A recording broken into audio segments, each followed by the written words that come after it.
UFC 327에서 플라이급 타이틀을 놓고 맞붙을 예정인 타이라 타츠로와 조슈아 반에 대해서 앨런 조반은 이런 생각을 전했습니다. 타이라는 진짜 빠르고 스크램블도 잘해. 한번 잡히면 바로 백으로 넘어가거든. 조슈아 반은 완성도 높은 타격가인 건 맞는데 이런 스크램블 상황에서의 모습은 아직 충분히 못 봐서 25분 내내 테이크다운을 다 맞고 계속 스탠딩을 유지할 수 있을 거라고는 확신이 안 들어. 그래서 난 타이라 쪽으로 좀 더 기울고 있어. 25분 안에 결국 뭔가 하나는 만들어낼 것 같거든. 조슈아 반이 3라운드 내내 타격으로 앞선다고 해도 한 번의 실수만 나오면 타이라가 바로 초크를 잠글 수 있는 기회는 항상 있다고 봐. 방금 긴급 속보로 전해진 소식입니다. MMA 파이팅의 길메 크루즈에 따르면 4월 12일 UFC 327에서 플라이급 타이틀전을 두고 맞붙을 예정이었던 조슈아 반과 타이라 타츠로의 경기가 취소됐다고 합니다. 이유는 조슈아 반이 경기에 출전할 수 없는 상황이기 때문으로 전해졌는데요. 정확한 사유는 아직 공개되지 않았습니다.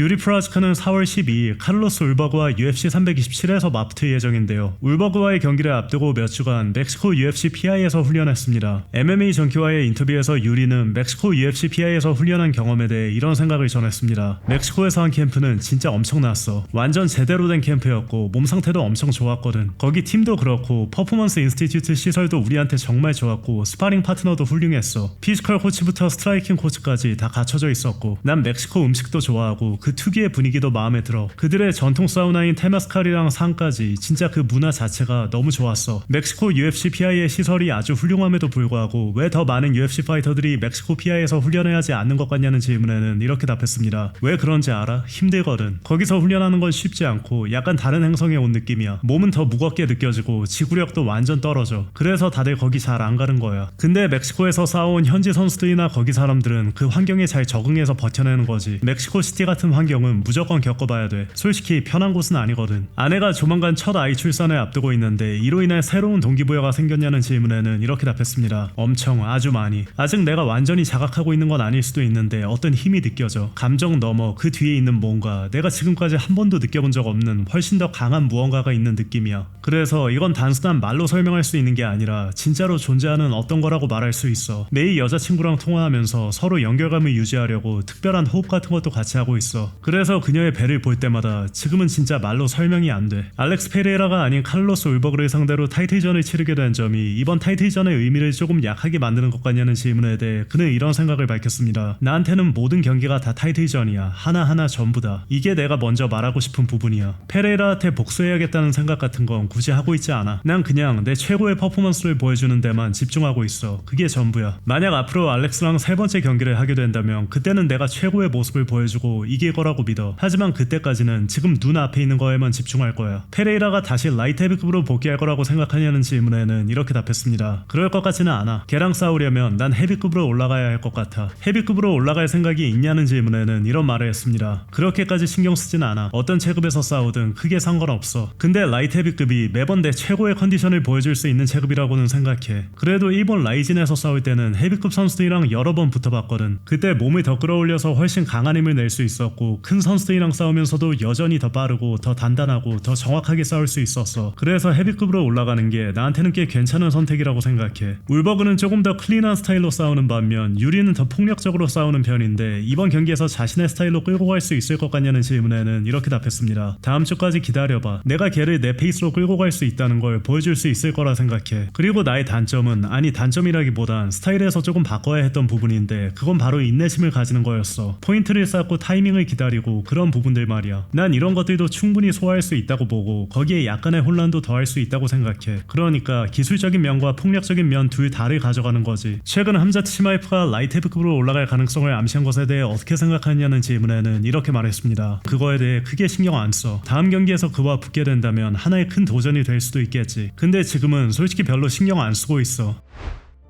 한편 카를로스 울버그도 MMA 전키와 인터뷰를 가졌는데요. 유리 프라즈카와의 경기에서 테크니컬하게 싸울 생각이냐는 질문에 이렇게 답했습니다. 유리는 확실히 혼돈형 파이터잖아. 말 그대로 혼돈대치 있어. 그게 이 경기의 핵심이지. 원래부터 언젠가는 붙었어야 할 상대였고 이제 그 타이밍이 온 거야. 우린 이 경기를 위해 몇 년 동안 준비해왔고 계속 서로를 지켜보고 있었어. 유리가 올라오는 것도 계속 봐왔고 나도 내가 붙을 가능성이 있는 선수들은 다 체크해왔거든. 이미 얀이나 최근 레이스 같은 선수들이랑도 싸워봤고 이제 남은 건 유리야. 그래서 지금은 유리 유리를 잡아야 하는 상황이고 그 다음에는 또 준비해야 할 다른 경기들도 기다리고 있어. UFC에서 페레이라를 제외하고는 아무도 유리에게 패배를 안긴 선수가 없는데 이에 대해 어떻게 생각하냐는 질문에는 이런 말을 했습니다. 페레이라가 그 혼돈스러운 스타일을 꽤 잘 무력화하긴 했지. 근데 아직 다른 선수들이 제대로 활용해보지 않은 방법들도 많다고 생각해. 우리가 그걸 공략할 수 있을 것 같아. 그래서 이번 경기에서는 그런 부분들을 중심으로 준비해서 들어갈 생각이야. 또한 현재 라이트 헤비급 상황을 고려하면 이번 경기가 끝난 이후 나중에 다시 유리와 울버그가 붙는 그림이 나올 수도 있을 것 같다는 인터뷰의 말에 대해 이렇게 답했습니다. 지금 우리 체급은 꽤 빡센 상황이야. 앙클라이프도 있고 치고 올라오는 다른 선수들도 많거든. 그래서 이번 경기가 끝나고 유리랑 바로 리매치를 하게 될 것 같지는 않아. 앙클라이프 같은 선수들이나 같은 대회에 출전하는 다른 러시아 선수랑 싸우게 될 수도 있고, 그러니까 리매치 전에 그런 경기들을 먼저 소화하게 될 것 같아. 함자트 치마이프가 라이트 헤비급으로 올라올 수도 있는 거에 대해선 이런 생각을 밝혔습니다. 그는 미들급 챔피언이잖아. 만약 그 체급을 정리하고 몇 경기 더 치르면서 타이틀도 계속 지켜낸다면 체급을 올리지 않을 이유가 없지. 그러니 체급을 올려서 또 다른 타이틀에 도전하는 것도 충분히 가능하다고 봐. 그래서 나도 언젠가는 그런 선수랑 붙을 수도 있다고 보고 있어. 결국 다들 기록을 깨려고 하는 거니까. 아마 치마이프도 그걸 노리고 있는 거라고 생각해.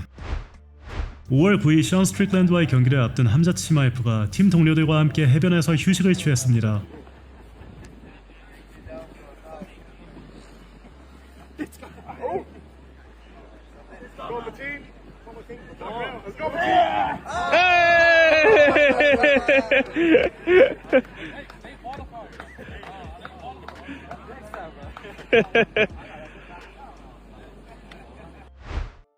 여전히 훈련에 매진하고 있는 토니 파거슨의 근황도 공개됐습니다.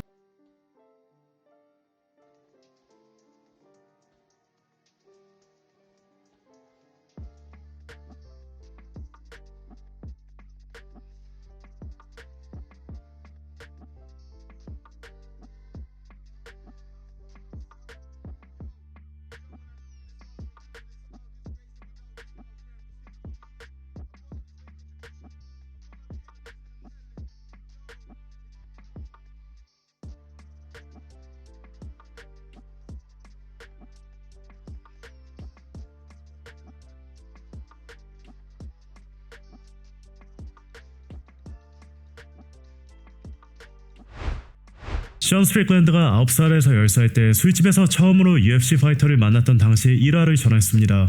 So guys, every time I meet a kid who's a fan, I'm always reminded by the first time I met a UFC fighter. I had to be like 9 or 10. It was at a bar in Huntington Beach, JD's Landing.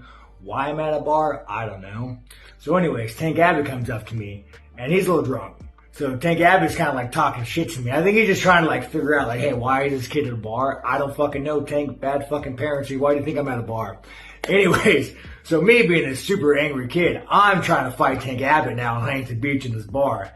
And my dad comes running up, you know, being like this hell of a man. Really, really weak man, you guys. Really weak man. So he starts apologizing to Tank Abbott, just being a real big.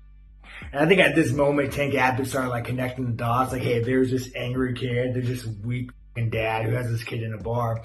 So, hung out with Tank all night long. He gave me his fireworks. Like, it was actually a really dope night. Probably one of the more better 4th of Julys I had. You know, in hindsight, it's kind of fucked up, but it's still a good story, I guess. Yeah, Tank's a dope dude.